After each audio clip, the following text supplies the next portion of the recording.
I know I asked for you to be in the section and attempt zone review, but I'm not expecting you to teach yourself. So I'm gonna teach all the stuff that I actually look at and probably go a little bit beyond that today. What element did we end with as we were beginning our tour through the electron configuration slash orbital value? Yep. Medium? Okay. You only got the beryllium? Yes, I am bored. It seems to be a consensus. We only got the beryllium. Okay, then let's pick it up from the. I think And what you see here is a vertical version of an orbital diagram. Okay? In the book, I just do it horizontally only to save energy or save time. I can't fit vertical orbital diagram in the book. It could be communicated. So this is not what I want you to write, but that's instead of that. On a test, if I say draw an orbital diagram, I mean this, okay? And the key thing about this is not distant from the nucleus. This is energy, right? And the Aufbau principle tells us that we always fill orbitals from lowest energy to highest energy. For the first two energy levels, that's the same as distance from the nucleus. When we get to the third energy, okay, and this order, and that should be is the same order specified on the top of the page on page 373. Okay? So that is this. It's just instead of little circles, I'm using lines. So let's start with beryllium.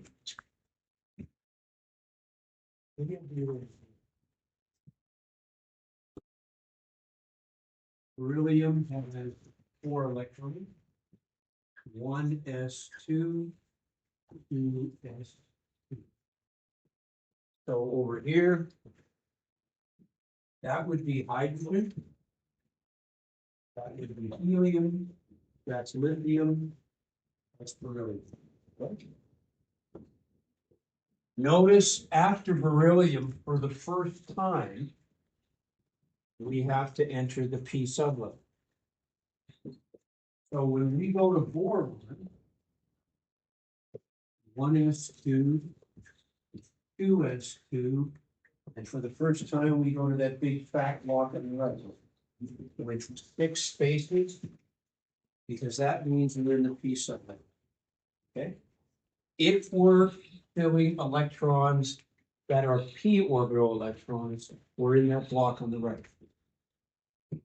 So boron would be that. Okay? 2s2, 2p1. You don't have to write 2px1, just 2p1. In the same way, you don't have to write pxpy, pz. Okay?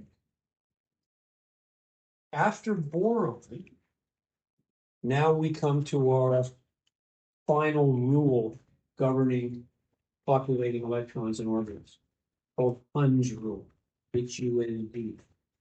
And there are only 2 types to it. If you look on the bottom of page 274,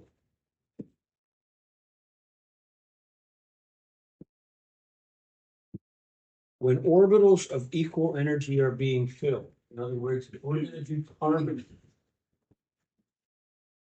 Carbon 1s2, 2s2, 2p2. But where does that second p electron go? Does it go here? Or does it go here or here? And if it doesn't go there, which way does it spin? Well, according to Hund's rule, we don't double up electrons in an orbital unless we have to. And that makes sense because there's electron-electron repulsion. But when we're filling orbitals of equal energy, the most stable one is when the maximum number of orbitals are populated with electrons spinning the same way. Meaning, don't double them up unless we have to. And half-filled orbitals should all have spins, they call it parallel. So when orbitals of equal energy are being filled, the most stable configuration is the one that's going to happen. It's the one with the maximum number of unpaired electrons. Same spin. So what would be incorrect is if you did that. Okay? So 2 parts to 100 rule. If there's empty orbitals available, start filling them rather than doubling electrons up. The second one, they have to spin in the same direction. After carbon, we come to nitrogen. We got to use Hund's rule again. Nitrogen 1s2, 2s2, 2, 3, 2. Sorry, 53.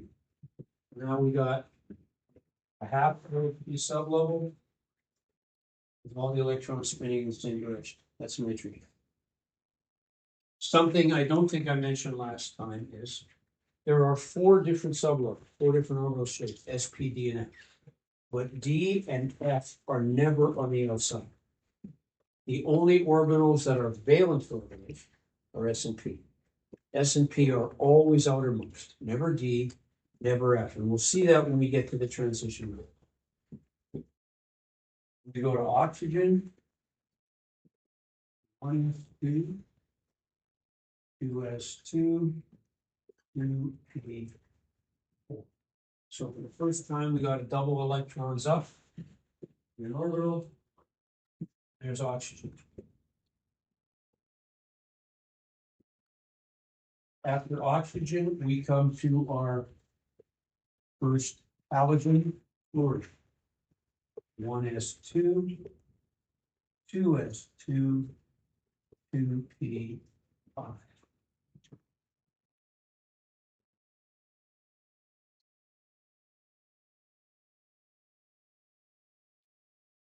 And if you look at these, if you pick the S and P with the biggest number in front of them, in this case 2, and add those electrons, that's the number of valence electrons. So boron has 3, carbon has 4, 5, 6, 7. Okay, this is not on the outside. The biggest numbers are on the outside, as it turns out. The ones on the outside are always S and P. Okay, you can tell they're on the outside because of those numbers. Biggest numbers mean that's the size of the charge cloud. Then we get to our second noble gas, neon, 1s2, 2s2, 2p5. Above beryllium, just for consistency, I'm going to write in the field 1s2, 2s2. So neon is 1s2, 2s2, 2p6. Not only do we have a filled p sublevel, we have a filled valence shell, and we have a filled energy. Helium and neon are the only noble gases with filled energy. They also have filled valence shells, but every noble gas bigger than neon still has a filled valence shell, S and P, but it doesn't have a filled energy. And because there's no room for any more electrons in helium's energy level or neons, we've never formed compounds with helium and neon. But with difficulty, we can form compounds with argon. Never in nature, never naturally, but we can force argon, krypton, xenon to form compounds because the energy levels aren't split. And we'll see that coming. Every time we finish a noble gas at the end of a period, we always move out to your bigger charge. And anytime we fill a P, the next orbital block we start is an S. Okay? And if you look here, After the 2p, the energy level is filled. So now we start the 3s and on the periodic table, that means we start at the other end. So after neons, we come to sodium. Obviously, sodium would be 1s2, 2s2, 2p6, 3s1. But because that would get a little bit tedious, we can use what's called core notation. If I want to do sodium, rather than writing all this, I wrap neon's symbol in square brackets, and then just write 3s. Now, that's not just for convenience. By wrapping those 10 electrons in square brackets, we're also reminding ourselves that those electrons never take part in chemical reactions. They're held far too tightly. So that by wrapping them in the square brackets, we're reminding ourselves that they're core electrons. And we'll talk more about core electrons in sections. Notice that we could have done the same thing with lithium if we wanted. You're not really saving much by doing that, but we could have also done that. So lithium and sodium are in the same family. So lithium is helium 2s1. Sodium is neon 3s1. Potassium would be argon 4s1. Rubidium would be krypton 5s1. So not only are the same number of electrons on the outside, but it's the same number of electrons in the same orbit. The only thing that's changing as we go down is size. Okay. After sodium, we come to magnesium. Core notation again. Magnesium would be neon 3s2. Just like beryllium would be neon 2s.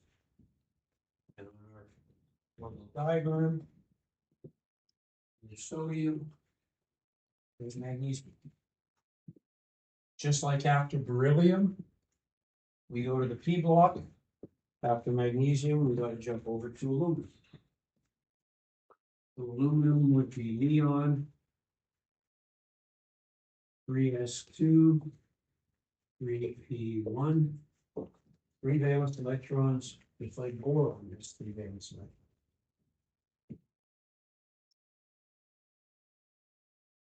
That's aluminum. After aluminum, we come to silicon, where again we have to use Hund's rule, just like we had to do for carbon. So silicon is neon 3s2, 3p2. Again, just like carbon is helium, 3s2, 3p2. We rule specifies we got to do that. After silicon, we come to phosphorus. And just like nitrogen, we have 3 unpaired electrons spinning the same way. So we have phosphorus, neon, 3s2, 3p3. 5 valence electrons, just like nitrogen. After phosphorus, we come to sulfur, and oxygen, and just like when we got to oxygen for the first time, we had to pair up electrons in the p sublevel.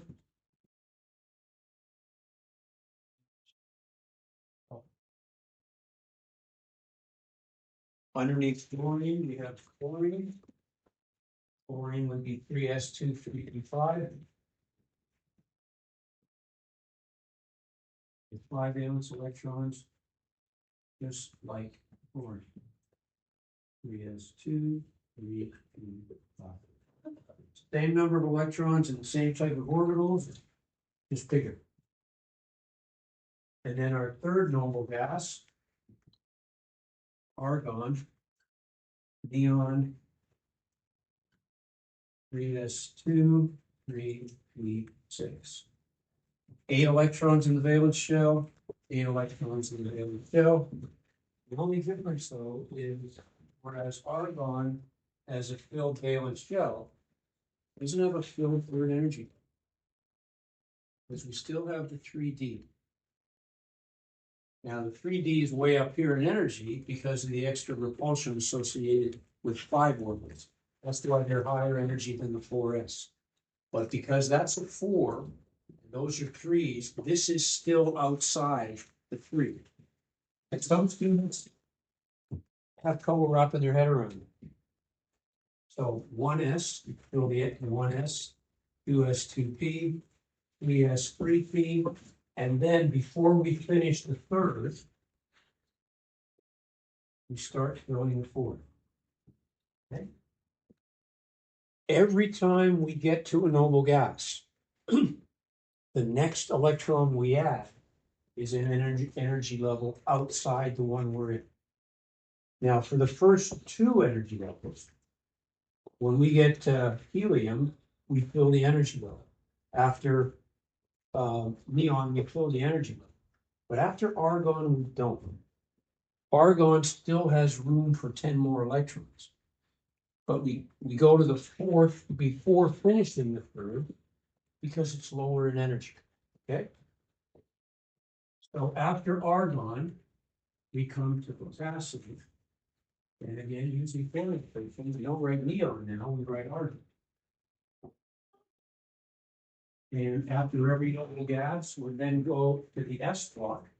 Which S? Well, 2S.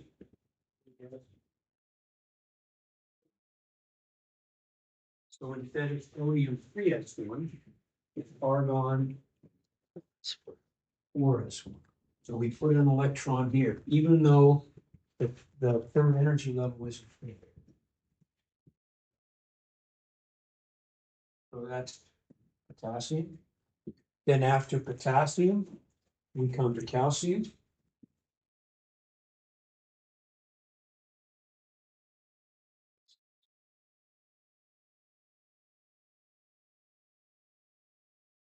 And then after calcium, for the first time,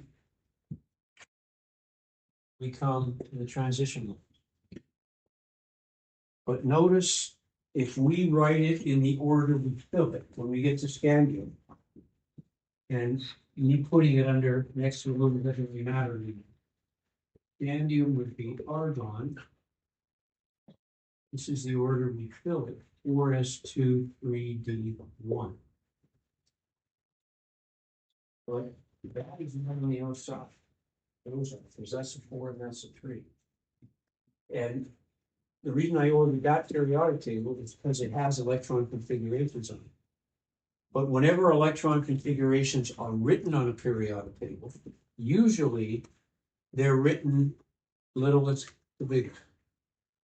So if you look at scandium, it's not written 4s1 or 4s2, 3d, 4s2, 3d1. It's written 3d1, 4s2. Because those two are outside the 3D. Now, why do they do it like that on a periodic table? Because the periodic table is in the business of explaining electron or explaining atomic behavior. And behavior is based on the valence shell. That's what chemistry is from, valence shell. So scandium, from littlest to biggest, is 3d1 or s3. Does that mean that scandium actually had the same number of electrons on the outside as hydrogen? Yeah, that's it. Matter of fact, if we go across that entire D sublet, most of them have the same number on the outside. So after the 4, after 4s2, then we go back and finish this. And we got room for 10 more. So scandium is well. You can't change this order. This is the order you fill. But outside of the core notation, it's usually written smallest to biggest. Okay. And that matters most when we start writing the electron configuration for ions. And we'll see that coming up. I don't know if you guys remember some of your junior science books, but I remember when Sherry and we didn't write the 8, 9, or 10 science books for this curriculum the last, but we did review it. And one of the things that kept being said in those books was the maximum number of electrons that exist in each energy level are 2, 8, 8, 18. You guys remember seeing that? It's wrong. Where did that come from? Because if you look at the periodic table, it seems to be that.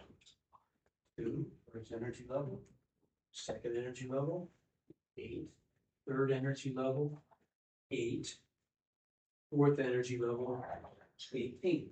Doesn't work that way. These are inside these. So it's not, the maximum number of electrons is not 2, 8, 8, 18. It's 2, 8, 18, 32, 50.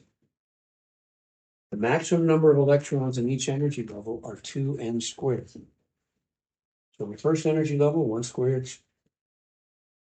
2n squared is 2 times 1 squared is 2. In the second energy level, 2 times 2 squared is 8. In the third energy level, it's not 8, it's 18. 2 times 3 squared is 18. 3s is 6 3p, and the 10 3d. In the fourth energy level, we can fit 42.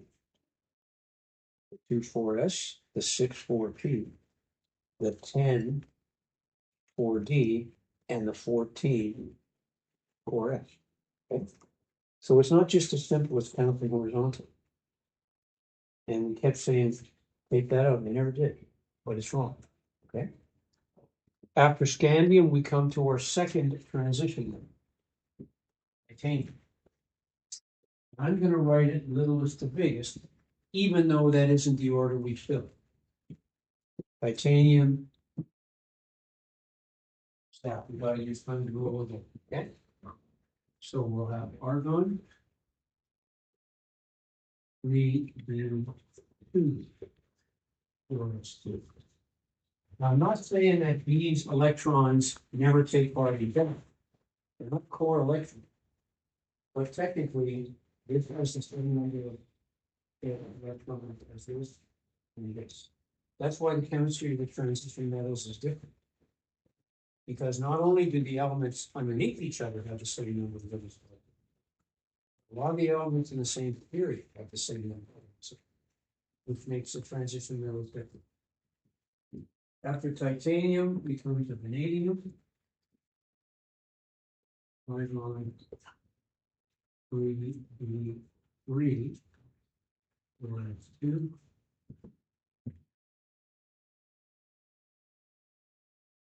That's vanadium. We would then expect chromium. Don't write this down. We would expect it to be 3b4, whereas 2, but it isn't. This is what we would expect chromium's orbital diagram to look like. Notice we're one away from a half-filled 3D sublevel. Hund's rule tells us there's particular stability attached to having half-filled orbitals with electrons spinning the same way. With the D sublevel, because there's 5 of them, it's a very stable arrangement for electrons if we have a half-filled D sublevel with all the electrons spinning the same way.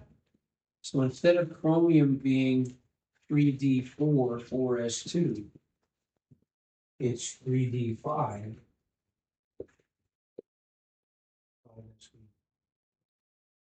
Because of that half-filled 3d. That's the first exception. When we're one away from a half-filled 3d subgroup, a half-filled B subgroup, for chromium and molybdenum, which is right underneath it, you see the same thing. So if you look right underneath chromium, we have molybdenum. Let's guess at the molybdenum's configuration. Well, the noble gas we just passed wouldn't have been argon. Here's molybdenum. It would have been krypton. So instead of AR in square brackets, we do in square brackets. And because we've moved down, everything's bigger by 1. So instead of 3d5, it would be 4d.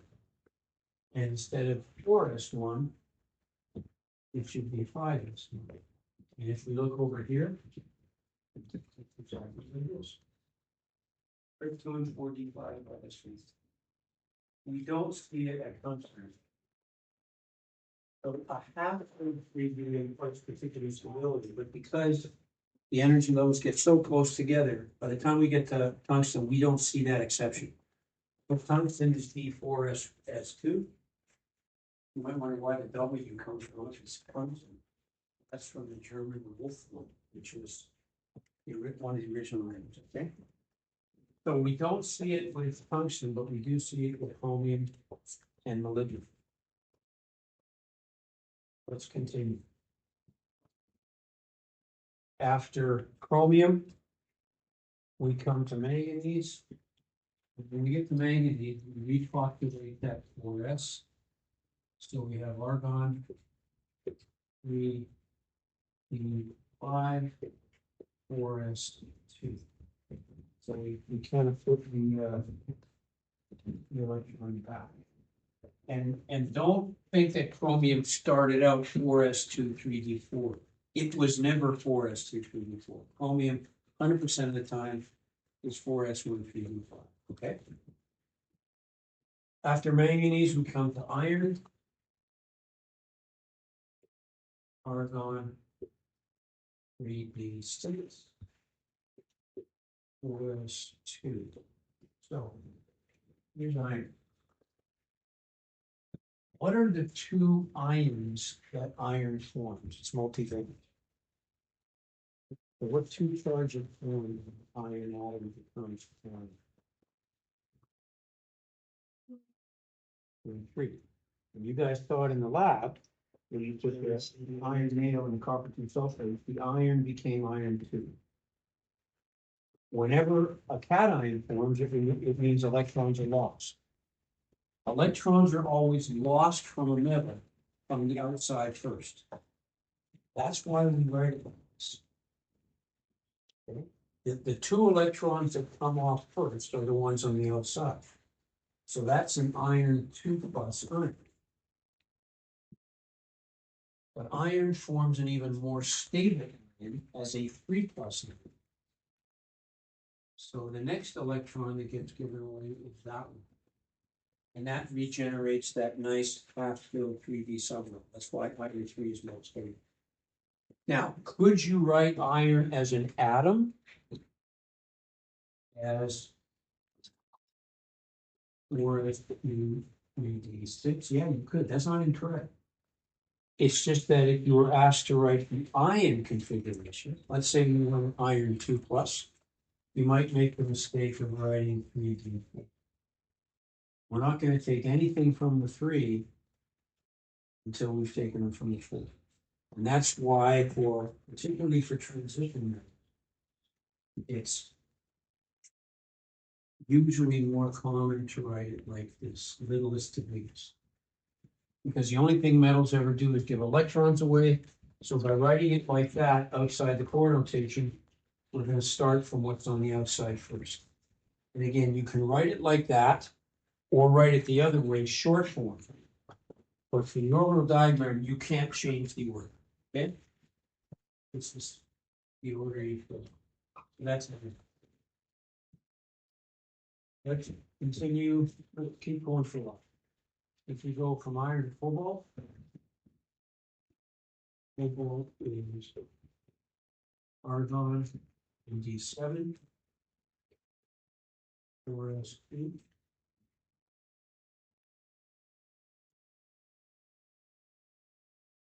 After cobalt, we come to nickel. Argon 3d8, 4s2.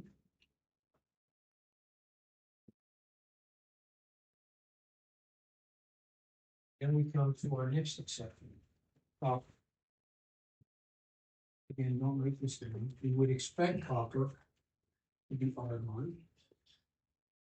We would expect it to be 3D9 or S2. But now we're one away, not only from a filled 3D, but from a filled energy.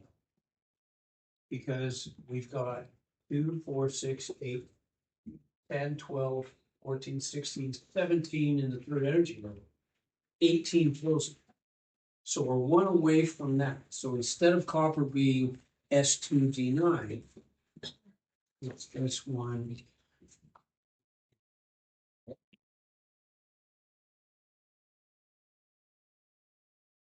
And that's particularly stable. So we've got less electron repulsion in this because there's only one electron. We got a nice filled 3D. And copper is not a very reactive metal. It's pretty far down in the activity series. What's right underneath copper in the periodic table? Silver. Let's see if we can guess at silver's configuration. Well, instead of argon, it would be krypton, because that's the noble gas which is the last. Because we move one down, all the numbers go up by one. Instead of 3D10, it'd be 4D10. So if you look at the periodic table, that's exactly what it is. Krypton, 4D10, 501. What's the only ion that silver ever formed? One.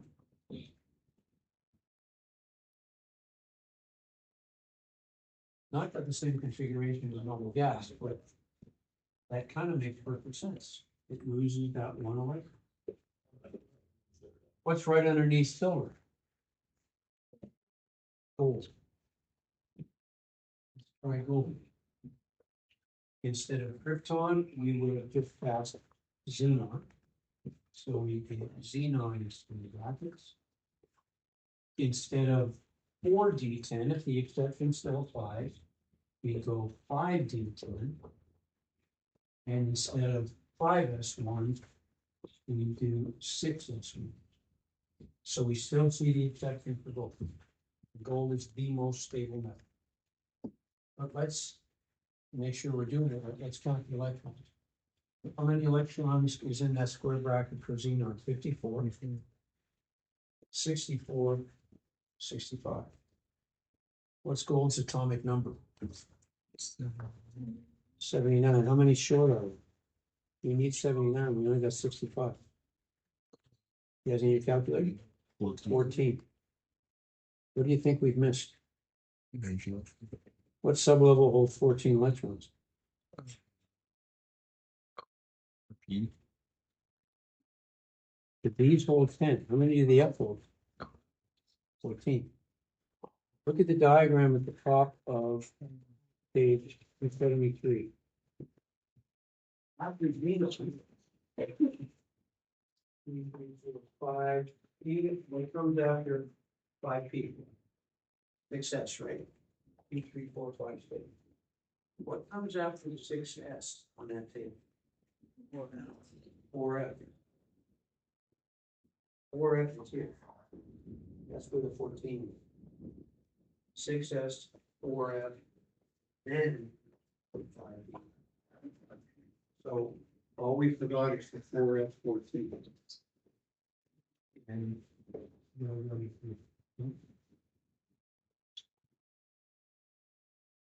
we add it doesn't have 7. Old xenon 4F 14 5D3. The obvious question might be, how are you going to remember that? How are you going to remember the order as prescribed by the top of the page? I'll get to that in scant minutes from now. Let's just take this. This is after copper, we come to here. We have argon, 3D10, 4S2. So zinc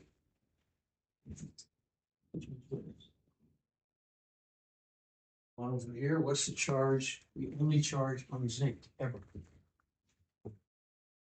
You can almost guess. 3+. That's the zinc ion. After the 3D, what do you come to? Well, it's gotta be the P, right? Because if it's the P. Which? 3P, 4P. 3D, 4P. After the P, we always come to the S. Which S? 2, 3, 4, 5 S. After 5S, 4D. Get the idea?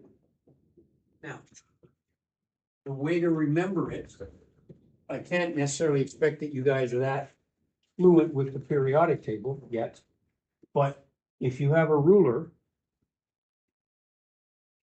you can draw a diagram that describes exactly the order we fill these things. And that's the diagram on the top of page 276. Now, if you walked into the room and lifted the board, you go, "Oh, fill the room's full." If you didn't know what that is, it would be, but it's not, right? Because you guys are now becoming really fast. So, what I'm gonna show you now is what you're gonna have to do on scrap paper on the test, just remember that, but not just up to 3D, all the way up. Yes, okay.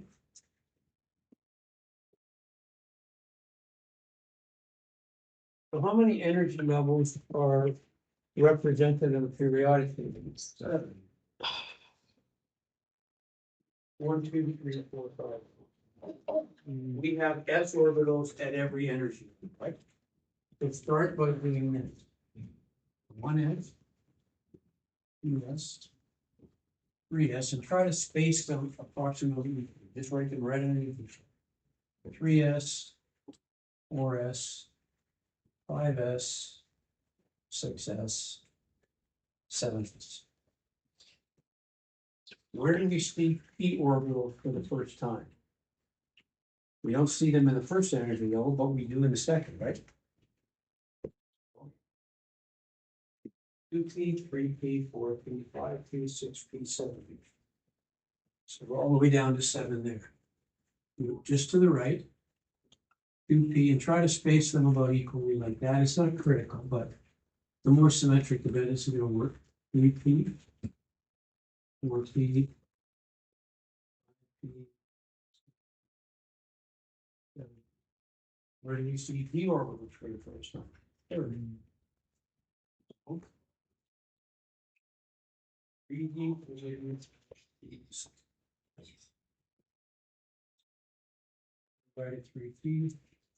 3D, 4D,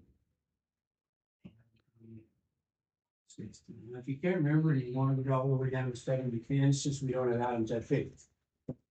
Where do you see F's for the first time? The 4. So 4F, 5F.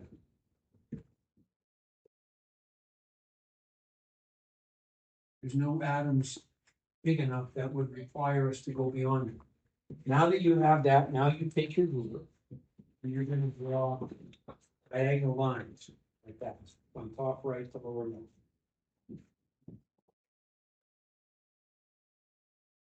First one, and if you space them right, these should be approximately parallel to each other. If they're not, it's not going to work.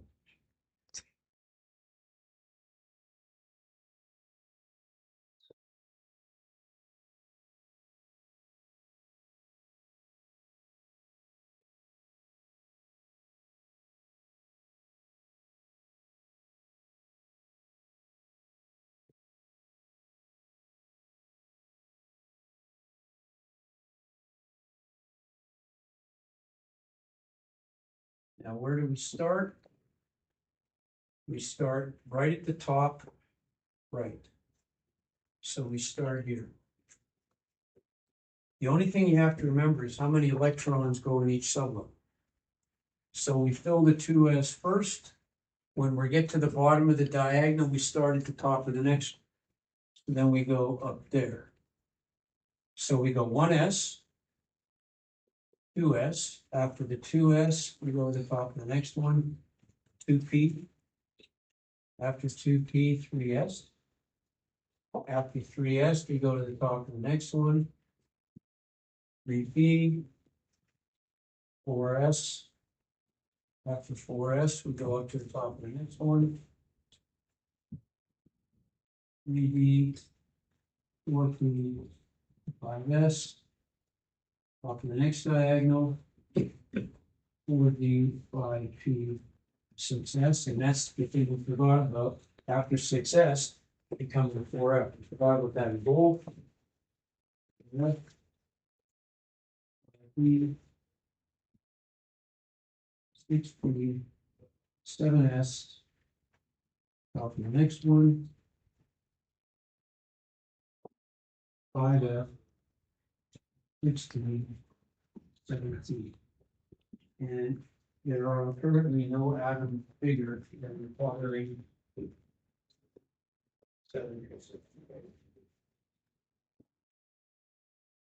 So that you can do a step. Am I gonna ask you to do ones that big? Probably not, but that's the order.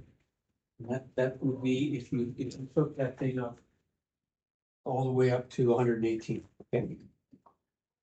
At some point in the future, will we synthesize elements bigger than that biggest group? Noble gas, maybe, but for now, that's all we need. Theoretically, we could keep going. So for example, what would happen if we went to the 5th energy level? We should see 5 shapes then. We already know S, P, D, and F. But if we went to the 5th energy level, should there be a 5th shape? There is. We can calculate that it's there. And we can determine using wave mechanics that instead of 7 Fs, there's 9 of them. And we've called them the G orbitals. We're likely never going to have atoms that require that, but we can calculate. Okay. So that would be what you use to remember the order as per the top of page 273. Okay. All the way up to that only goes to 4F, but it's 5D, 6P, 7F, 5F, 6P, 7P, that would go all the way up to the top. Okay. What about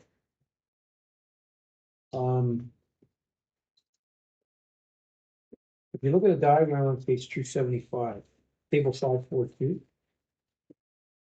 you should be able to write quantum thinking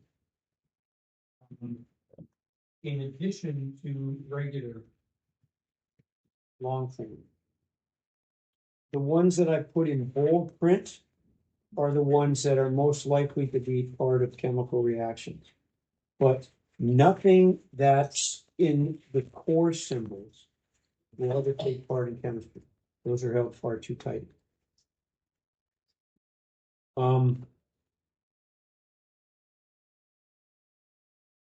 The only other thing we have to discuss now is configuration of ions, which we've alluded to already. We just haven't discussed it formally. So if you look on the top of page 277.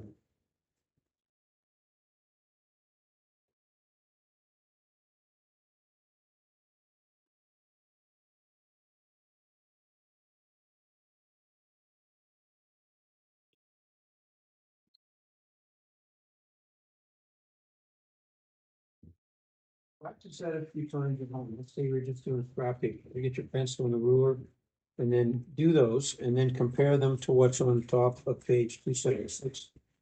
Just to make sure you get it correctly. Once you get to know the periodic table better, you won't need this thing.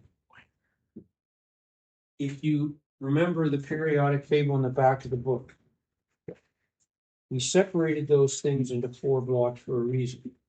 That's the S block. In other words, if the highest energy electron you're filling is an S, you're here. If it's a D, you're here. If it's a P, you're here, and it's an F, you're down here. And the way you fill them simply means reading that thing like words on a page. Flip ahead, see the diagram on the top of page 289. As long as I got this figured out.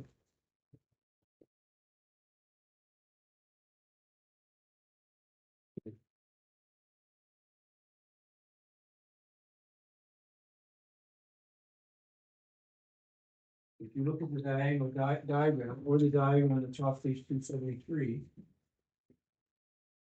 1s, 2s, 2, 3s, 3p, 4s, 3p, 4p, 5p, 4p, 5p, 6p, 4p, 5p, 6p. It's exactly the same. And it's remarkable that the periodic table was effectively in this order before we knew anything about S, before we knew anything about quantum mechanics.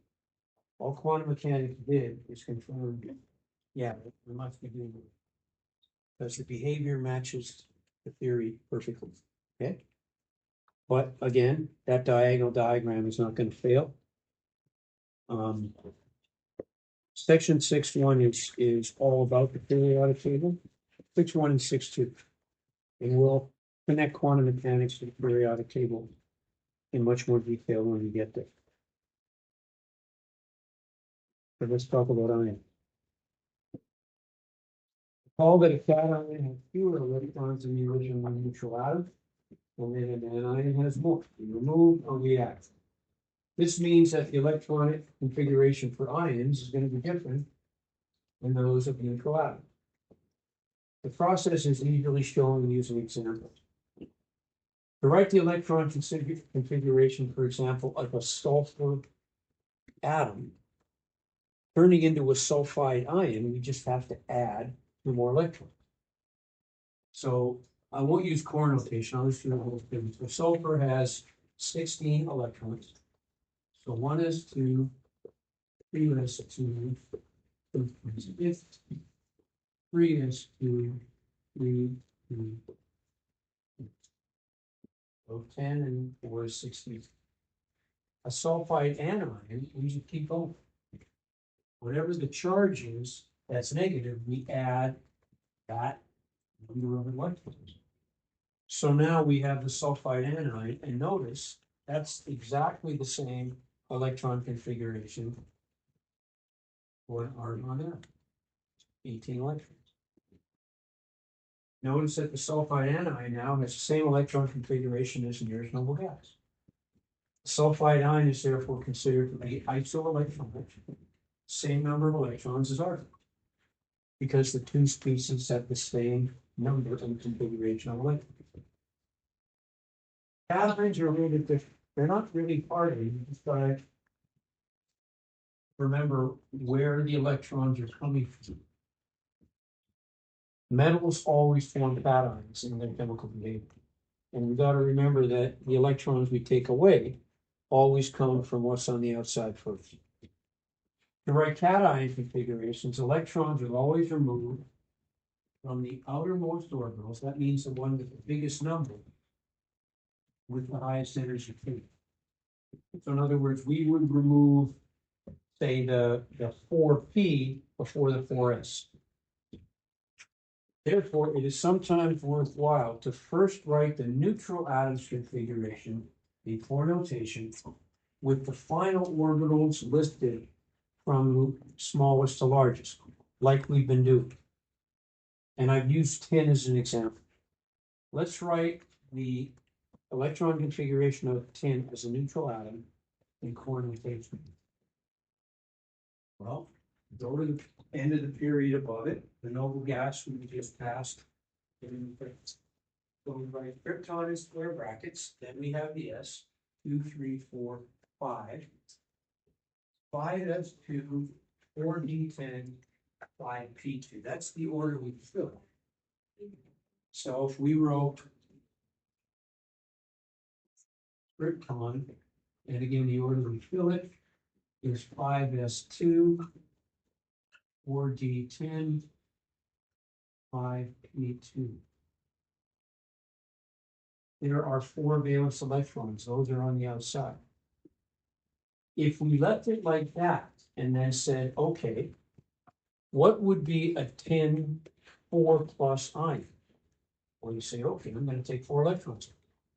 If you wrote it like this and took 4 electrons away, you might make the mistake of writing that, which would be incorrect.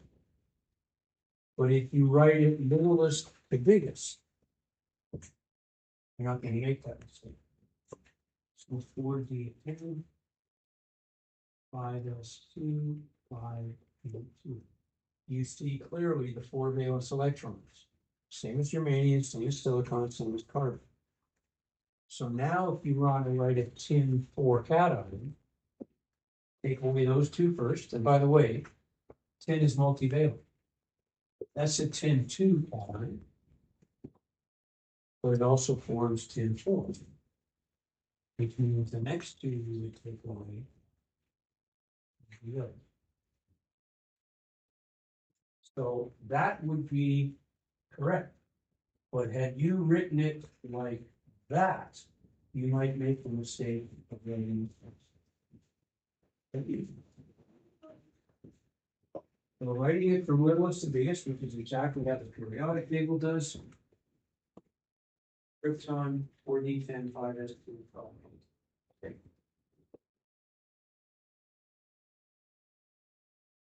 And we're here.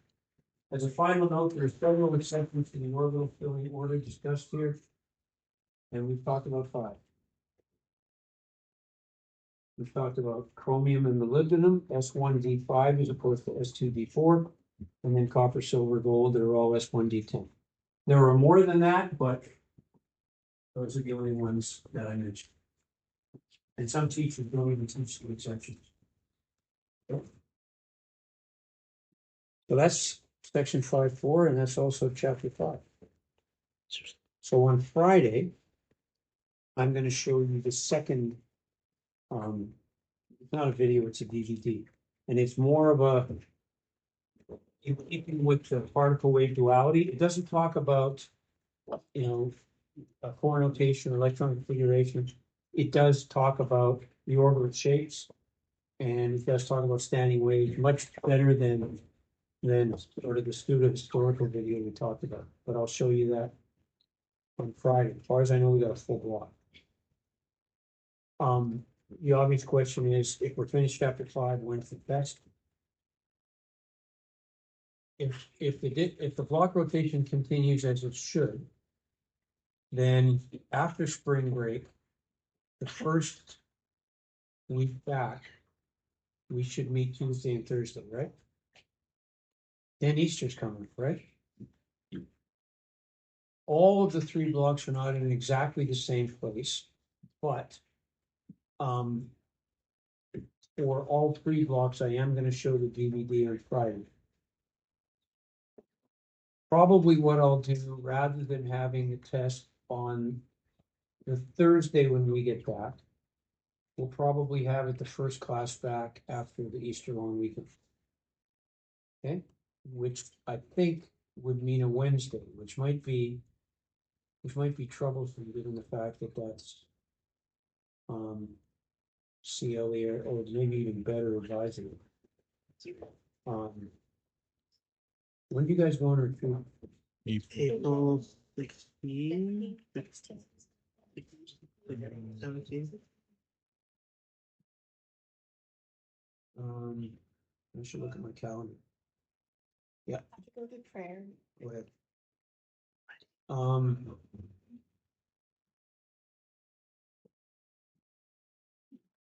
So if it's not Wednesday, what's the date of that Friday after Easter break? What's the calendar date? April what? You wouldn't be on retreat that day, would you? Well, if we do have advisory on the Wednesday, which is as likely as not, because we just have CLE. Even if we do have CLE, it's still gonna shorten the block. it might be we have to wait till it starts. So when we get back, probably what I'll do is just review a little bit of the stuff on the Tuesday. I might start chapter 6 that first week back with the understanding that it's not gonna be in a test. We'll probably maybe have the review class on the Thursday. And then at some point during the following week, we will have and then it's going to be used to. We would meet on Wednesday and Friday, which may short blocks meetings. Right. So over the break, and again, we're not there yet, it's just see Friday, but over the break, see if you can do all of the 5-4 review questions. They're not that difficult once you get the hang of this stuff and check your answers. But notice that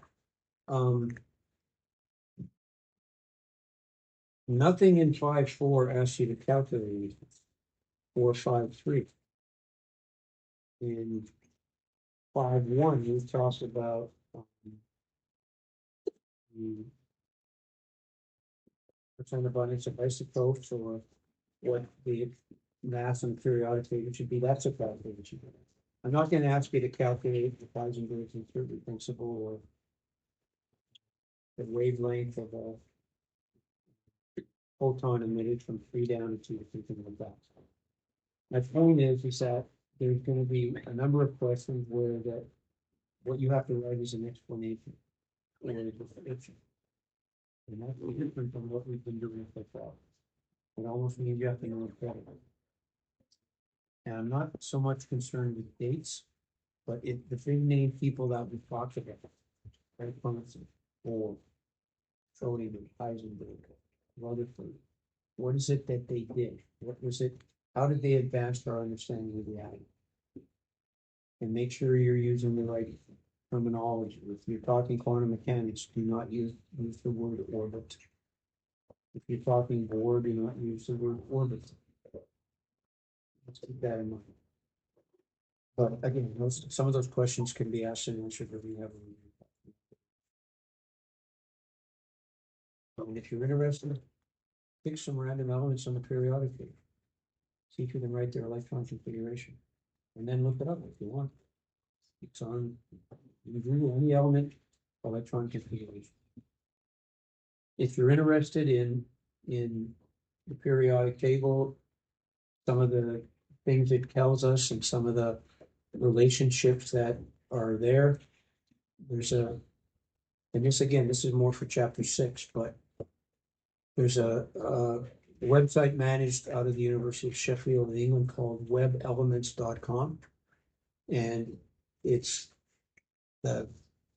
whatever research is happening with the periodic table, anything we know about any of the elements, whether they're synthetic, whether they're naturally occurring, their number of isotopes, all that type of stuff. Go to webelements.com and there's a number of things you can click on, but they have a sort of an interactive periodic table where you can just click on any element and it'll give you anything you want to know about the element, history, that type of thing. Give it a look if you want. So I'll see you. We've got a couple of minutes. You guys can get started on the review. For each question you answer, check the answer. And obviously your words are not going to be verbatim for mine if it's a description or an explanation, but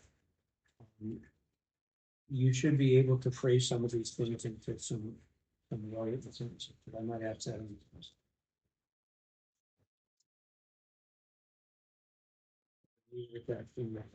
You guys are pretty much caught up now with block F. Block E is a little bit behind, only because we had to take half of E to give us a confession last week. And that's where we're a bit behind, but I can bring it to speed probably half the beginning.